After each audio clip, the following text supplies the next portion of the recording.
Salut l'équipe, nouvel entretien pour le LNB DAZN Club, entretien forcément un petit peu spécial puisqu'on est à 5 jours de la Leaders Cup. Thomas, et c'est un événement toujours important dans une saison. Absolument, un moment charnière pour aller chercher le premier titre de la saison. Et tant qu'à faire, on s'est dit qu'on allait interviewer une légende de la LNB, Erwan, rien que ça. Une des légendes de la LNB qui en plus a la particularité d'être chez lui ici, chez First Team. Comment ça va, Stephen Brun? Salut Erwan, salut Thomas. Écoute, très bien, très content d'être là. Tu vas mettre ton niveau un petit peu plus haut, ton micro un petit peu plus haut pour qu'on puisse bien t'entendre parce que t'as beaucoup de choses à nous raconter. Qui de mieux qu'un mec qui l'a joué la Leaders Cup et qui la commente pour nous parler de cet événement? Écoute, ouais, la Leaders Cup, moi j'ai joué l'ancienne formule parce que je suis un ancien maintenant, à 44 Semaine ans. Des As. Qui était la semaine des As, qui était en général dans des salles de clubs de Betclic Elite.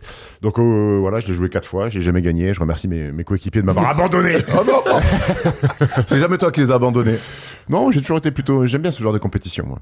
Steph, avant qu'on aille justement sur cette Leaders Cup édition 2025, c'est bien aussi, un petit peu avant la Leaders Cup, de faire un point sur la saison. C'est un petit peu un milieu de championnat. Qu'est-ce que tu penses de ce début de saison de Betclic Elite? Tu vas nous dire tes coups de cœur et un petit peu tes déceptions. Bah, on sait que déjà la semaine des As, ça permet de faire un bilan à mi-saison, puisque c'est les 8 premières équipes de la phase allée qui sont qualifiées pour cette compétition.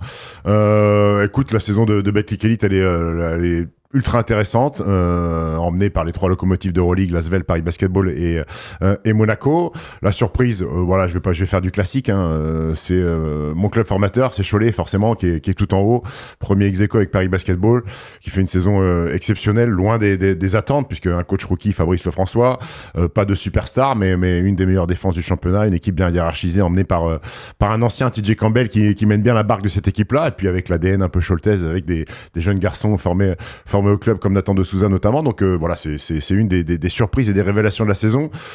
Comme de déception, c'est toujours délicat, mais je dirais Dijon.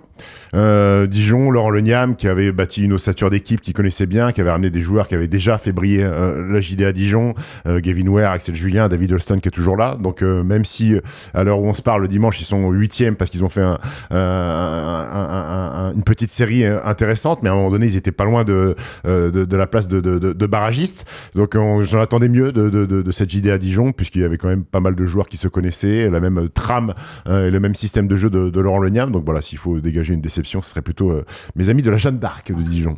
Quand tu regardes ce championnat-là, tu as parlé des locomotives, est-ce que tu as la sensation que le niveau global a augmenté par rapport aux années où toi tu as pu évoluer au championnat? Clairement, quand vous avez déjà 3 équipes d'Euroleague qui performent, ça fait forcément monter le standing de ce championnat.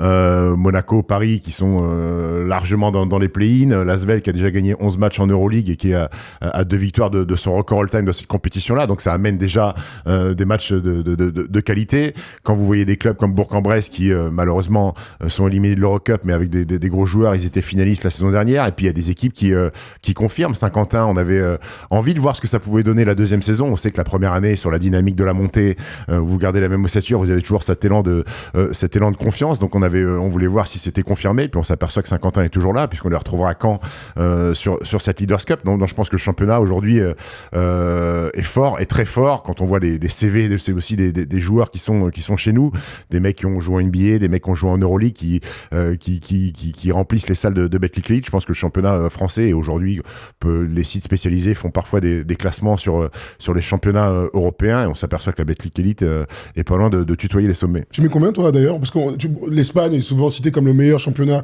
d'Europe. On est souvent avec la Turquie, la Grèce, ce type de championnat, mais finalement on a peut-être legit en deuxième là, non?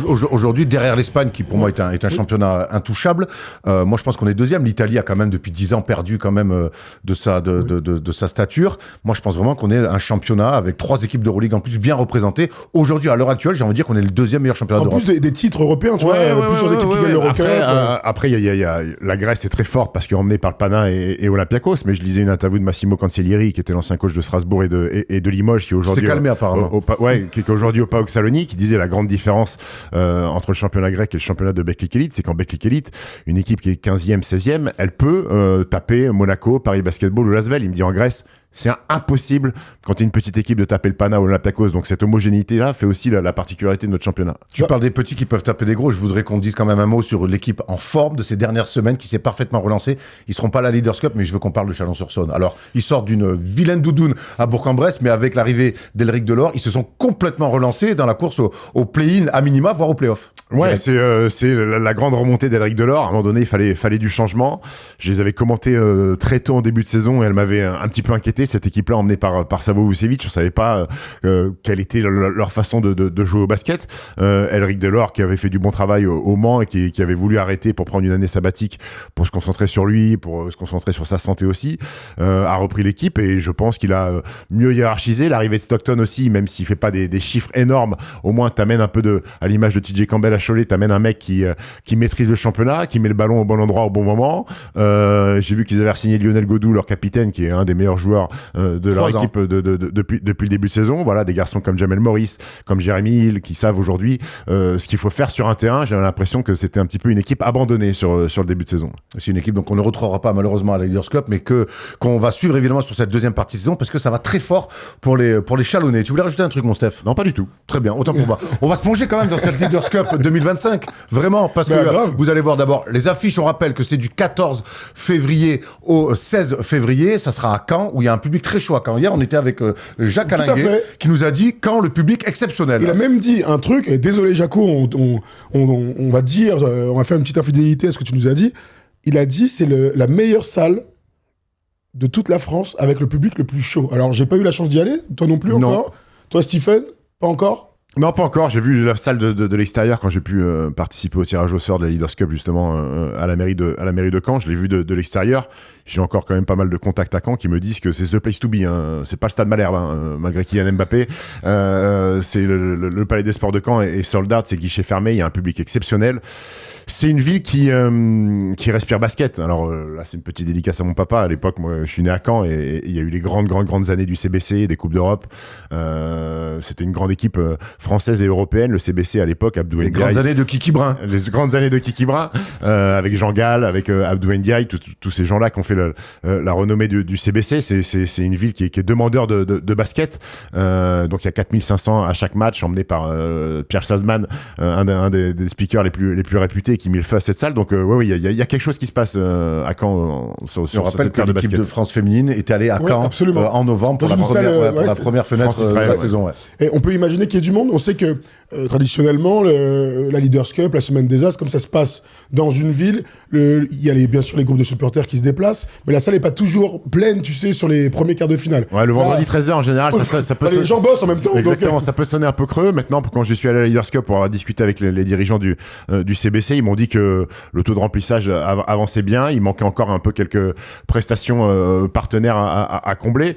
L'avantage de Caen, c'est quand tu vois Le Mans, Cholet, Paris Basketball, c'est des équipes qui sont pas très loin de l'agglomération cannaise. Donc le vendredi 13h sur le derby des Pays de la Loire, Cholet-Le Mans, on peut s'attendre à ce qu'il y ait quand même pas mal de supporters des deux équipes qui remplissent cette salle. C'est vrai que c'est le match qui est le plus particulier à jouer parce qu'on n'a pas l'habitude de jouer à cet horaire-là. Et pour ceux qui n'auront pas la chance d'être donc dans cette magnifique salle de Caen, vous serez sur DAZN et voici le programme pour ne rien rater de cette Leaders Cup 2025. Et tu l'as dit, Steph, il me semble que ça commence avec ce derby entre Le Mans et Cholet pour commencer dès vendredi. Ouais, dès vendredi, les Manceaux qui étaient allés s'imposer à la Mairie en championnat. C'est un derby historique de notre championnat. Je trouve que c'est bien pour démarrer cette compétition d'avoir un bon derby. Les Choletais qui faut qu'ils fassent attention parce qu'ils ont quand même le statut de tête de série numéro 1, nos amis Choletais. Je suis pas sûr qu'ils soient très contents de jouer le MSB d'entrée de jeu, mais ça nous promet quand même une belle ambiance d'entrée de jeu à 13h avec, on verra sûrement le bracket avec deux parties de tableau où il y a une partie qui me paraît un peu plus forte que l'autre. On va rester sur cette confrontation. C'est tactiquement un match, on se souvient à la Mailleret où Guillaume Vizade avait réussi un joli coup là-bas dans la gagne. Tactiquement, ça va être aussi intéressant ce match-là parce que c'est deux équipes qui se connaissent. Deux équipes qui se connaissent bien, ça se joue en prépa, sur les matchs de préparation parce que ce sont deux villes villes pas très éloignées l'une de l'autre. Ouais, Guillaume Visat qui avait axé sur la dureté à la mairie. Il avait quand même envoyé pas mal de bois, à l'image de Wilfried Guettet qui avait fait un match énorme à l'intérieur pour sabrer Bastien Vautier et Jamini McNice, et ça avait fait la différence. Et c'est vrai que les Choletais n'avaient pas su répondre à ce combat physique.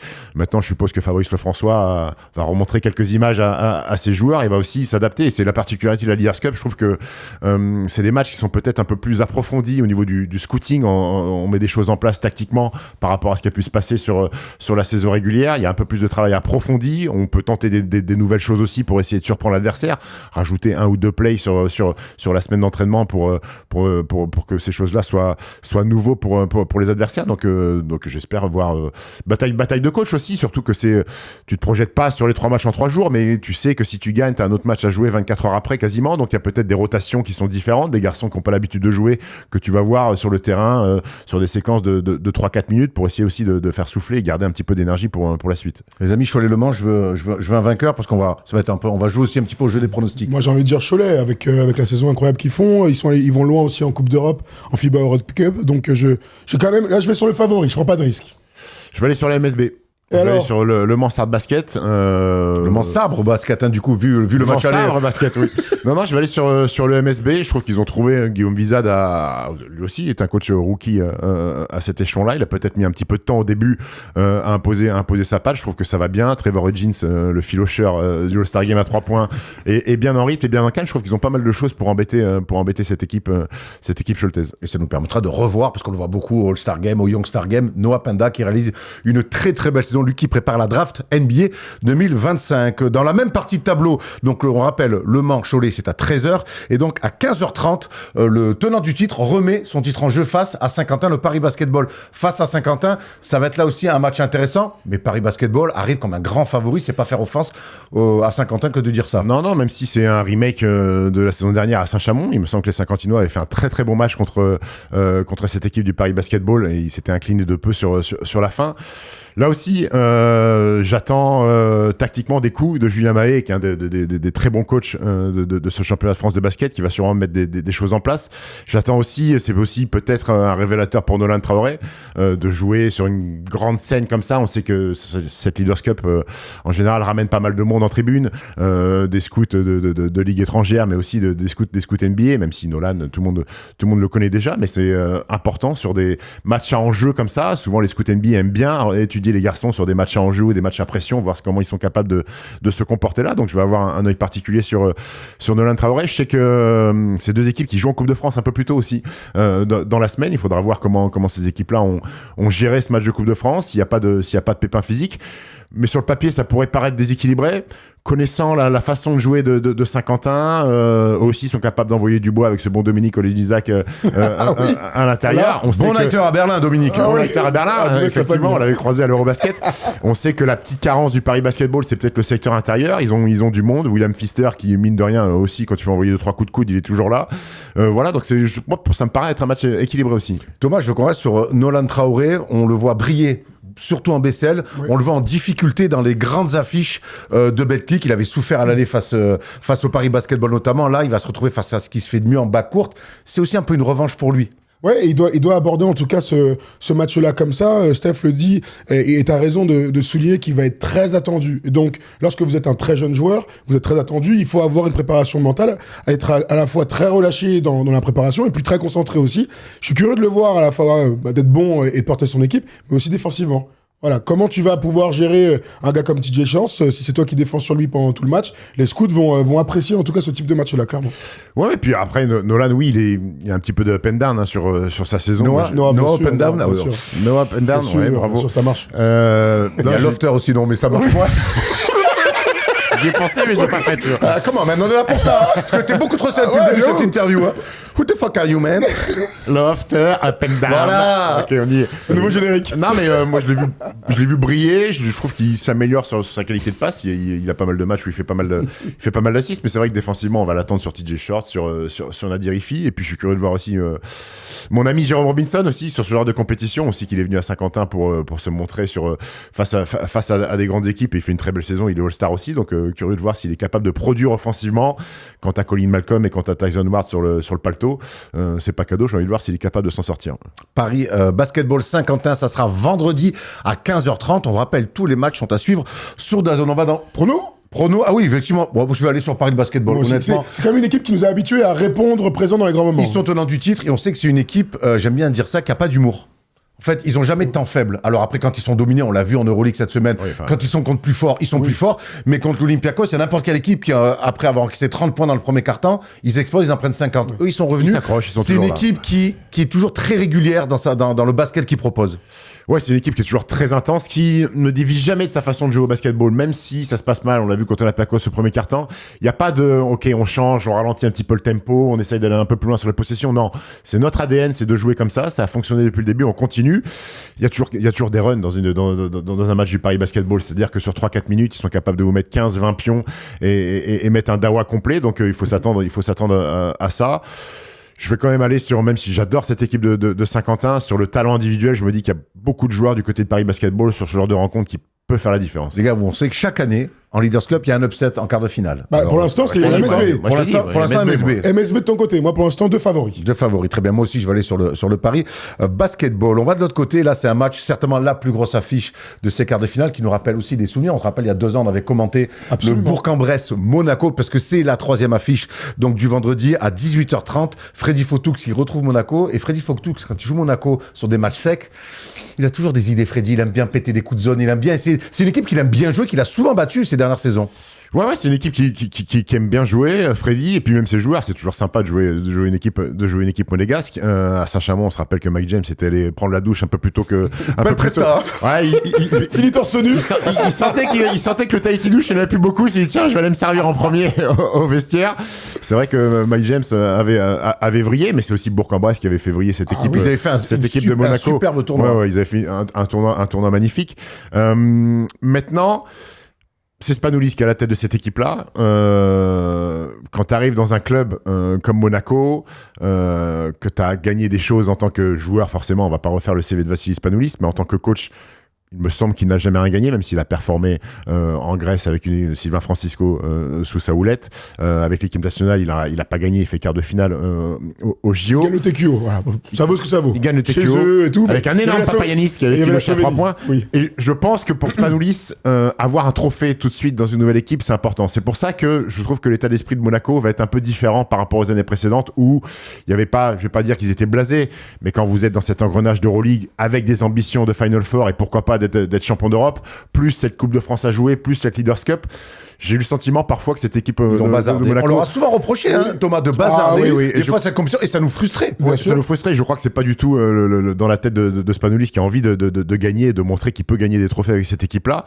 Est-ce que tu crois que le fait que le Span décide de réintégrer, de redonner des minutes aux joueurs français, ça peut avoir un impact sur ce type de compétition?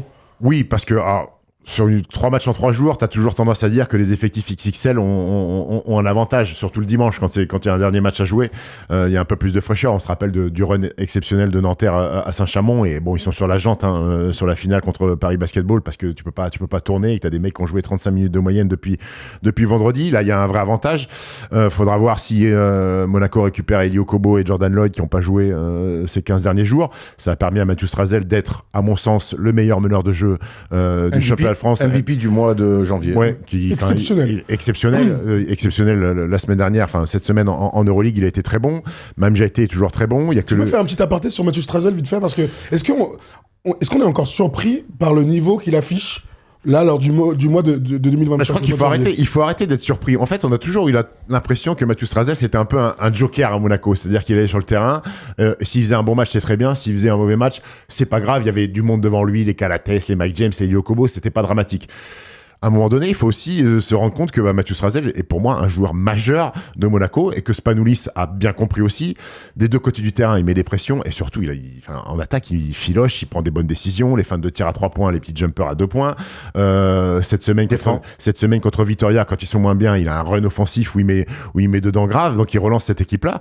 C'est un gamin qui est jeune, mais sa page Wikipédia, elle va être à 14 000 mots, sa page Wikipédia. Le palmarès exceptionnel. Il a commencé avec l'Asvel et là il finit avec Monaco. C'est dans la continuité des Jeux Olympiques avec ce tir exceptionnel contre le Japon. Donc bon, il fait partie des meilleurs meneurs du championnat. Mathieu Strasel, il n'y a plus de questions. C'est plus le jeune gamin qui est là pour prendre des minutes. Non, aujourd'hui, il s'est vraiment imposé dans un effectif hors norme. Il n'y a plus rien de surprenant avec Mathieu Strasel. C'est juste kiffant de connaître son histoire, de son départ de l'Asvel. Mais même lui, comme il s'est construit en étant toujours considéré plus petit, son départ de l'Asvel où il va à Monaco, tout le monde dit mais oula, il va là-bas, qu'est-ce qu'il va faire? Il va jamais jouer. Pardi. 4 ans après, c'est un joueur majeur. Donc voilà, c'est plus surprenant, c'est juste kiffant en fait de voir Mathieu Strasel match après match devenir ce qu'il est devenu. J'aimerais qu'on ait un mot sur Bourg-en-Bresse qui fait, à mon sens, partie du top 4 de ce championnat-là. J'aime bien dire qu'il y a un top 4, mais parmi ce top 4, c'est les 4e. Comment tu juges, Steph, la saison de Bourg-en-Bresse? Ils sont même 5e, ouais. Pour l'instant, ils sont 5e, mais on a compris l'idée. Écoute, moi je l'aime bien cette équipe. Je vais pas revenir sur comment ce club se construit. C'est un chemin à suivre pour des clubs qui n'ont pas de mécènes et qui n'ont pas de grande fortune à la tête d'un club. C'est un club qui est bien structuré, qui travaille bien. Je trouve qu'il y a pas mal d'irrégularités. Il y a quelques joueurs majeurs qui sont un peu jeunes. Je pense à Xavier Castagneda, je pense à Adrian Nelson qui ont tendance parfois à passer à travers lors de grosses échéances. On a vu qu'il y avait un match à Valence à jouer pour la qualif en Eurocup et les deux sont passés à travers. Ils perdent pas la qualif à Valence parce que quand tu joues ta qualif à Valence, qui est une équipe qui ferait pas tâche en Euroleague, c'est compliqué. Ils la perdent un petit peu avant et ils la perdent avant parce que Castagneda aussi était passé au travers. Donc il y a un petit peu d'immaturité, même si ce sont des joueurs qui, dans les années à venir, vont être très forts. Moi, j'aime bien ce que fait Freddy. J'aime bien cette doublette d'intérieur français sous-cotée, à mon sens, parce que des parcours, Jean-Marc Pansat et notre ami Kevin Coquilla, passés par la Nationale 1, mais c'est des mecs qui envoient du bois. C'est des rotations à 12. Donc, ça peut se répartir des minutes. Hugo Benitez qui franchit un palier aussi dans sa gestion du tempo et dans sa gestion du jeu. Donc, c'est une bonne équipe, mais il faut que les leaders répondent présents et je trouve que ça manque encore un peu d'expérience et qu'ils peuvent passer à travers les matchs. Est-ce que cette expérience-là, c'est pas Brandon Jefferson qui était censé l'amener, qui pour l'instant pioche un peu à trouver sa place? Pioche un petit peu, on l'avait commenté Paris Basketball Bourg-en-Bresse, il était passé à la Cor Arena, il était passé totalement en travers en termes d'adresse.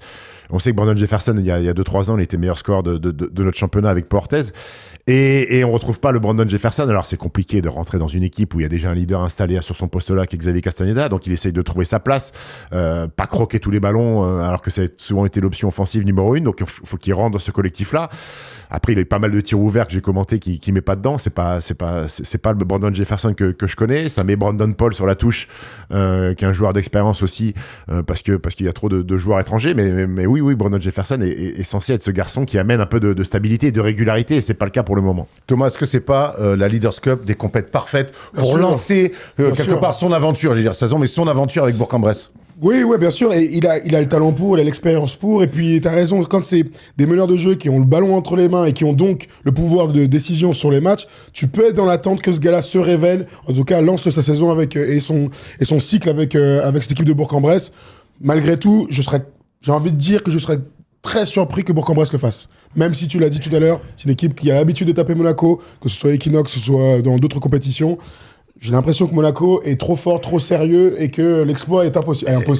Et peu probable. Et puis il y a une histoire dans ce match-là qui est en dehors du sportif, qui est une histoire politique. Le maire de Bourg-en-Bresse a eu une sortie un peu agressive sur la façon les deux pieds en avant, sur la façon dont ce club de Monaco est géré, sur son patron Fedorichev. Il avait fait un article, voilà, c'est pas équitable.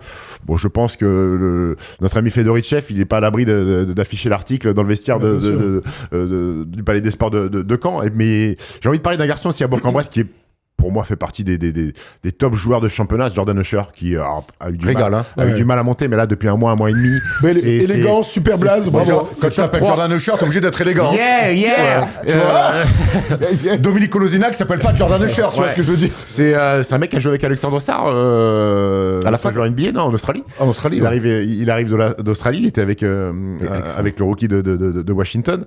Fort, poste 4, pour moi c'est top 3 sur sa position en Betclic Elite, très régulier, très costaud, physique bien gaillard, donc voilà, j'espère le voir briller aussi sur cette Leaders Cup. Donc monsieur, on arrive au pronostic. Est-ce qu'on va suivre la logique ou on va se tenter un upset? Moi je vais vous décevoir, hein. Pour l'instant 3 matchs, je vois 3 favoris qui passent, donc je dis Monaco là-dessus aussi. Ouais, sélectionneur de la Grèce contre sélectionneur de l'équipe de France sur les bancs de touche. J'espère que Fadi va lui serrer la main quand même à la fin. Quoi, s'il gagne, ça. À la fin du match. Écoute, je vais aller sur Monaco quand même. Moi, je crois que mon upset, il est là. Ok. Alors, ça serait un énorme upset, Ah oui. mais ce contexte, match sec, je sais que Bourg-en-Bresse est surtout coaché par Freddy, il adore ça.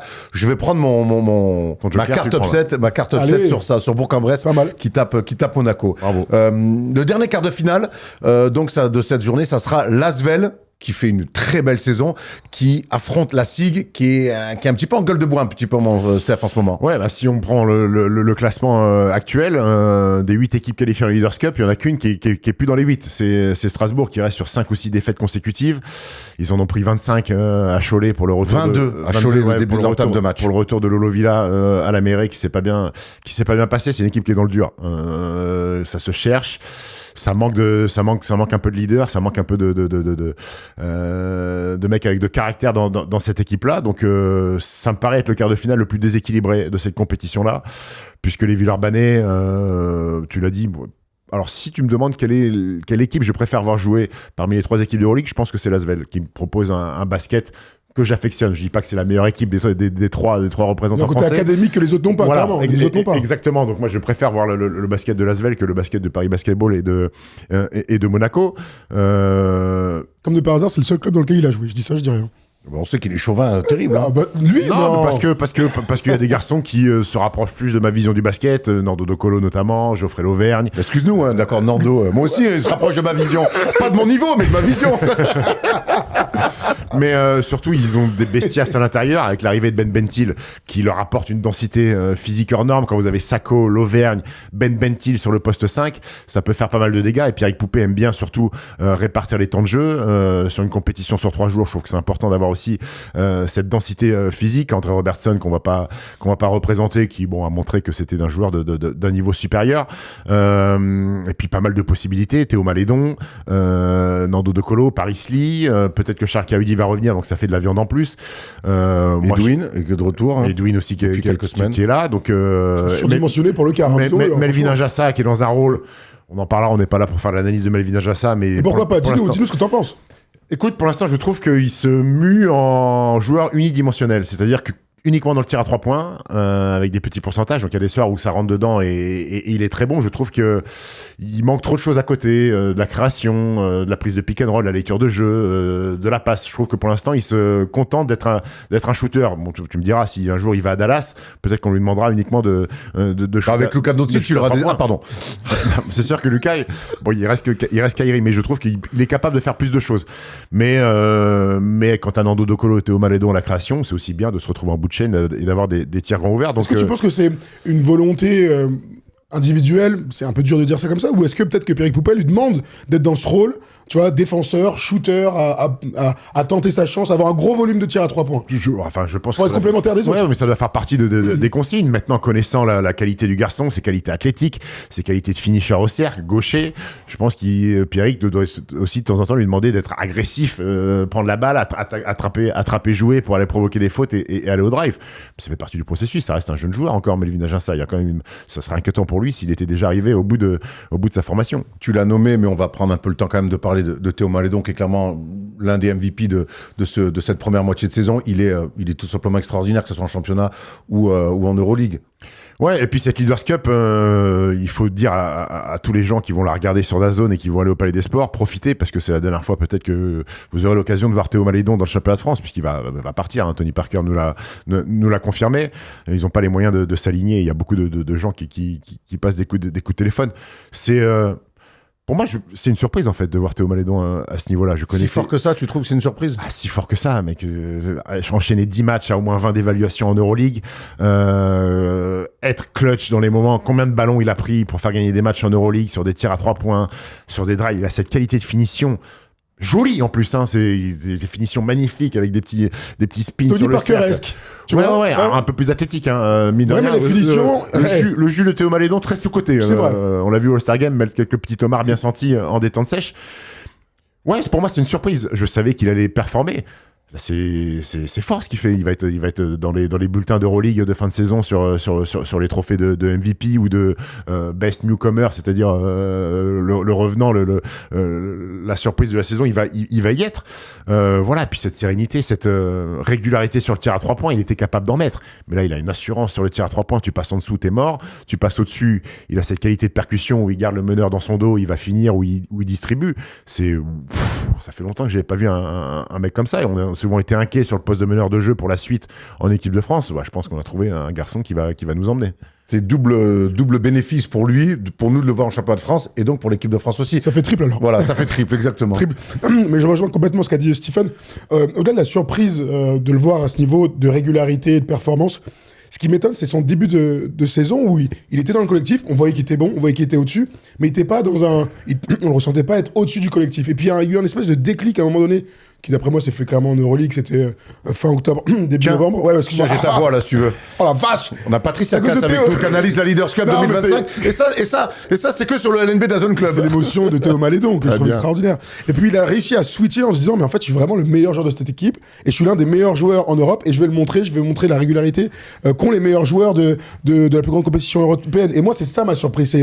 C'est 2 mois de performance à très haut niveau. Il y a eu des belles victoires statement, il y a eu des défaites aussi, mais dans tous les matchs, il a été présent. Et ça, quand même, pour un joueur aussi jeune qui a eu des frustrations pendant les 2 dernières années, je trouve ça très fort. Et au-delà de son évolution basket qui est fantastique, il y a l'évolution du body language aussi. Avant, c'était un garçon qui était un peu réservé. Là, combien de fois je l'ai vu mettre des paniers, haranguer la foule, serrer le poing, sourire, être un peu plus démonstratif, sourire, alors que c'était quelqu'un qui était un petit peu introverti. Donc je trouve qu'il y a une émancipation aussi globale sur le joueur de basket, mais l'homme aussi. Comme quoi, on le redira jamais assez, revenir à Lasvel pour relancer sa carrière, c'est quand même... il y en a beaucoup qui l'ont fait. Ouais. Ça il y a peu qui regrettent. Ouais. Il y en a peu qui regrettent. Ouais. Mais si on va aller sur le pronostic de ce match-là, j'ai l'impression qu'on va être un peu unanime, même si Lolo Villa est un ami.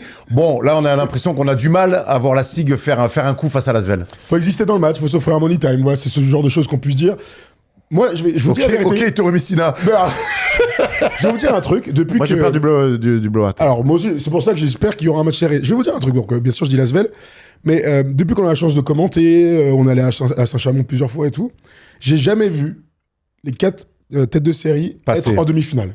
Il y a toujours eu des surprises qui a permis d'avoir des bêtes de match et je cracherai jamais sur les surprises. L'année dernière, c'était super. L'année d'avant, c'était super aussi. Mais j'aimerais que pour la première fois cette année, et désolé aux autres clubs, on ait les 4 locomotives du championnat qui s'affrontent dans un petit Final Four samedi et dimanche sur DAZN et que nous, vous commentiez ça de la meilleure des manières. Voilà, c'est mon souhait. Eh ben, très bien. Parce que toi, tu veux voir le MSD, ça te regarde. Toi, tu veux voir Bourg-en-Bresse, ça te regarde. Moi, j'ai envie de voir nos 4 équipes top level. Tu as le droit de voir ce que tu as envie de voir. Encore heureux que j'ai le droit de dire ça, tu as raison. Donc voilà, mes 4 équipes et après, advienne que pourra. Mais si on va pas se projeter sur les demi-finales parce que ça serait un peu d'explication, juste sur un gagnant, du coup, je veux un gagnant. Tu veux un gagnant? C'est Serge le gagnant. C'est un gagnant, Serge. Le gagnant. À cause de Spanoulis, je vais dire Monaco. Uniquement grâce à Spanoulis. Oui, à cause de son envie de prendre un premier trophée sur le banc, je vais dire Monaco. Moi, je dis Asvel. Moi, je dis Asvel aussi. Très Surtout bien, que à partir du moment où je fais sortir Monaco. Oui. Donc on donne pas de respect à nos amis du Paris Basketball qui sont tenants du titre et qui sont typiquement l'équipe très mauvaise à prendre dans ce type de tournoi à match sec. Écoute, tu voulais un gagnant, t'as donné un Exactement. gagnant. Après, c'est toujours Quand il arrive au bout. C'est toujours un jeu propice à ce qu'on se fout de notre gueule après. Mais bon, on est là pour ça. C'est les risques du métier. Dites-nous dans les commentaires, vous, si vous voyez un upset sur ces quarts de finale et surtout qui vous voyez soulever le trophée de vainqueur de la Leaders Cup 2025 dimanche soir à 19h, la finale. Tout à fait, Erwan. On sera tous les deux aux commentaires. Ouais. On salue évidemment Clément Alberstadt et Thomas Laroukis qui vont nous accompagner. Ça sera chez lui. On espère qu'il nous a réservé de la night de haut niveau. Oui, tu dors un peu quand même. Hein. Je vais dormir. Après, s'il est pas bon, vous pouvez compter sur moi. Très bien, mais nous amène pas au bureau ou des trucs comme ça. Tu vois, on veut de la night sérieuse. Non, pas toi. Ah, okay. Avant d'enchaîner sur 2-3 trucs, j'avais envie de poser des questions à Stephen sur... on a vu 18 journées de cette Betclic Elite. Des questions très simples. D'après toi, qui toi tu élis MVP de cette phase allée de championnat de France? En joueur, bien sûr. Quel est ton MVP? Mon MVP, c'est Théo Malédon. C'est bien, on vient d'en parler pendant 10 minutes, donc on va pouvoir recoller tout ce que tu as dit. Qui est le meilleur défenseur du championnat sur cette phase allée? Le meilleur défenseur du championnat cette phase allée, c'est, je pense... André Robertson. Je vais aller sur un autre garçon. Andrew Robertson, ça peut être. Oui, ça aurait pu être. Tu dis pas n'importe quoi. Mais j'espère bien. Je vais aller sur un garçon qu'on voit peut-être pas assez, qu'on juge pas assez par ses qualités défensives parce qu'il est noyé dans un effectif pléthorique. Je pense qu'Alpha Diallo est un énorme défenseur à Monaco. Et il a déjà été élu. Tu dis pas n'importe quoi, Steph. Qui est le meilleur jeune du championnat? Le meilleur jeune du championnat, c'est-à-dire on s'arrête à quel âge? 28-29. Non, le dernier âge, c'est ce qu'on a pu voir au Young Star Game. Donc, c'est la génération 2003. Oui, c'est ça. Nadir fait pas partie du. Nadir est 2002. Meilleur jeune. Je sais pas, moi j'aime bien le petit Diawara de Cholet. Je trouve qu'il fait des choses intéressantes. Noah Penda, le problème de Noah Penda, j'aime bien le garçon, je trouve qu'il fait beaucoup de choses bien, mais il excelle dans rien en fait. Et j'ai du mal avec des mecs qui remplit des cases quand même. Hein. Oui. À la fin, chaque fois que tu prends la feuille de match, à la fin, je vois ce que tu veux dire, mais à la fin, quand tu prends par exemple, le match où Le Mans va gagner à Cholet, il fait un match correct, tu te dis pas, waouh, tu prends la feuille de stats à la fin, tu fais, ah ouais, d'accord. Tu vois, c'est aussi ça sa qualité. Oui, mais en fait, moi, je me projette un peu plus loin pour Noah Penda. Je me projette pas à la Betclic pour lui, à la Betclic Elite. J'espère pour lui qu'il y aura autre chose que la Betclic Elite. Évidemment. Et je me dis que ce sera peut-être un frein pour lui de pas avoir une spécialité.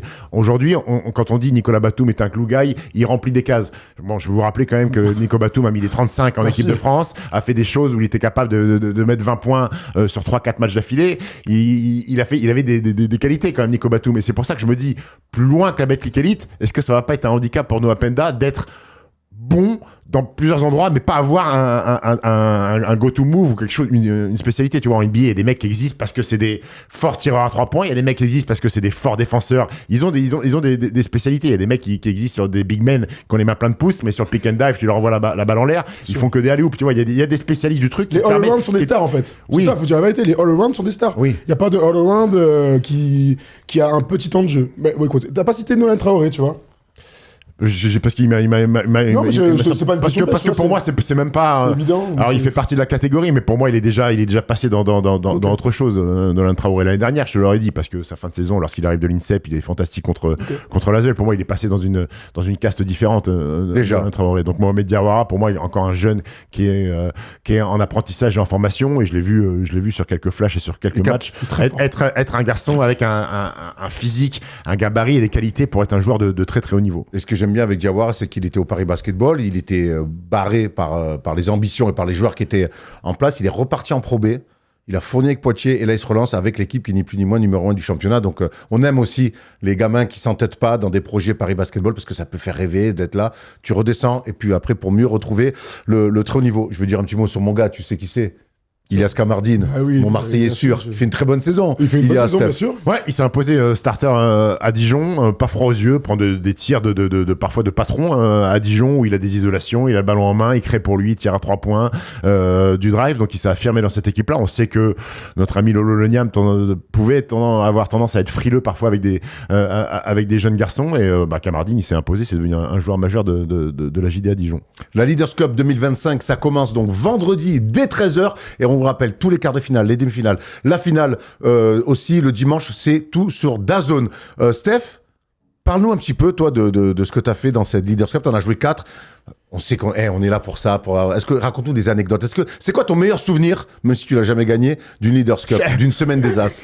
Déjà, c'est une compétition qui est un peu particulière. Alors, je vais faire la comparaison avec le tennis. Il y a des joueurs de tennis qui disent sur un tournoi du Grand Chelem, tu débarques dans le vestiaire, t'as les 90 joueurs qui sont là et au fur et à mesure, le vestiaire se vide un petit peu. La Leaders Cup, c'est un peu pareil. Tout le monde est dans le même hôtel, donc au début, c'est un peu un brouhaha dans l'accueil de l'hôtel. T'as des salles différentes pour manger, tu croises tout le monde, tu discutes, et puis au fur et à mesure, le samedi, il y a des mecs qui prennent la valise à roulettes, qui montent dans le bus et qui partent, et tu débarques le dimanche, il reste plus que 2 équipes, donc déjà c'est une atmosphère un peu particulière. Toi, quand tu débarquais le dimanche, c'était pour commenter. Hein. Moi, quand je débarquais le dimanche, c'était pour commenter ou j'étais au VIP pour assister au match en tribune. Donc et puis c'est aussi c'est une compétition où il y a de l'exposition, où tu as envie d'être bon parce que tu sais qu'il y a du monde, tu as tous les présidents de club qui sont là, tu as tous les scouts, tu as tous les agents qui sont là, donc tu as envie un peu de shine, tu vois, d'être bon et de briller. Donc il y a une atmosphère particulière sur cette Leaders Cup. Moi j'aime bien ces délires-là où tu recroises tous tes copains toute l'année, tu discutes avec eux, qui sont à la fois tes adversaires, tu regardes qui y reste le soir, tu regardes le bilan. Donc c'est plutôt sympa. Moi la semaine des As, j'ai que des mauvaises aventures. Il y a un match qui m'avait traumatisé, c'était à Portez à l'époque, j'étais avec Nancy, Moi, on perd contre l'Asvel en prolongation, où c'est Mac Gilaval qui met un panier pour nous emmener en prolongation, on pète John Linehan et on se retrouve avec notre ami Sédou Njoya. Salut Sédou. T'as pas été très bon en prolongation. Kenny à la main. Kenny Grant qui monte la balle à la main. Qui monte la balle. On était en grande difficulté. On avait perdu ce match-là et donc celle-là m'a fait très mal. Il y a une semaine des As aussi au Havre que je joue avec Nancy et J'aime trop quand l'histoire commence comme ça. Et en fait, à l'époque, c'était Sport Plus, le diffuseur. Et donc, il y avait un caméraman qui se baladait sur le terrain. Et à un moment donné, il y a temps mort. Et à l'époque, il y avait Cyril Julien. C'était la grosse équipe de Nancy, coachée par Jean-Luc Monchot. Et Cyril Julien, il arrive au temps mort, et il y a le caméraman qui passe, et il y a le fil de la caméra qui était sur le terrain, et Cyril Julien se fait une cheville, mec, sur le fil de la caméra. Drama complet, gros. Forfait pour tout le reste de la compétition. Après, Cyril, il se fait une entorse sur un câble. Jean-Luc Monchot. Il devait être content. Déjà, Jean-Luc Monchot, il était pas très chaud avec les caméras, il refusait toujours que les caméras et les micros viennent au temps mort. Là, il avait envie de brûler toute la télé complète. Il avait perdu Cyril Julien qui s'est fait une entorse sur le câble de la télé. Bon voilà, c'est ça. Si vous voulez voir des joueurs se faire des chevilles sur des câbles, c'est pas que ça arrive à Bourg-en-Bresse. Hein. Oh là. Ça commence. Ah ouais. Oh là là. Ah, parce que Freddy, il a bien pris la relève de Jean-Luc Monchot avec les temps morts. Freddy, tous les mois, il a un devis de réparation de perches. Julien Desmottes, le président de Bourg-en-Bresse, il a budgétisé 150 000 € de côté pour réparer les perches. Bon, mais tu l'as dit, Steph, c'est surtout une compétition où les joueurs et les coachs ont envie de briller. Ça commence vendredi dès 13h, le premier quart de finale entre Cholet et Le Mans. Soyez bien avec nous. Tous les matchs donc sont à regarder sur la plateforme DAZN. On va se régaler. La finale, ça sera dimanche à 19h, commenté par Steph et moi-même. On a hâte d'y être. Et je suis très content de retourner dans ma ville de naissance. En plus. Et puis ce soir, les gars, vous commentez un bon match de basket. Exactement, ce soir, 19h déjà, pour se chauffer un petit peu. La très belle affiche entre le Paris Basketball et l'Asvel.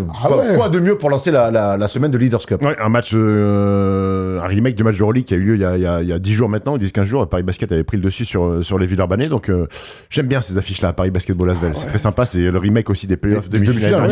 On s'était régalé. Match 5 où Paris Basketball avait battu les Villeurbanais. Avec un tir de Dirifi qui reste comme un grand tir de l'histoire du championnat. Et un coup de sifflet sur une faute offensive un petit peu suspect sur la fin du match. Bon, si vous n'êtes pas hypé par ce match de ce soir à l'Adidas Arena entre Paris Basketball et l'Asvel, et si vous n'êtes pas hypé pour cette Leaders Cup 2025, on peut plus rien faire pour vous. Mais on sait que vous êtes hypé et que vous serez avec nous tout le week-end, donc du 14 au 16 février à Caen et surtout sur la plateforme DAZN. Merci Steph, tu nous as régalé. Merci à vous. Merci Stephen. Merci Juan. Père à nous raconter des histoires chaque fois, ça pourrait durer 2 heures. Allez, on se retrouve ce soir 19h et surtout vendredi dès 13h pour l'ouverture de la Leaders Cup 2025.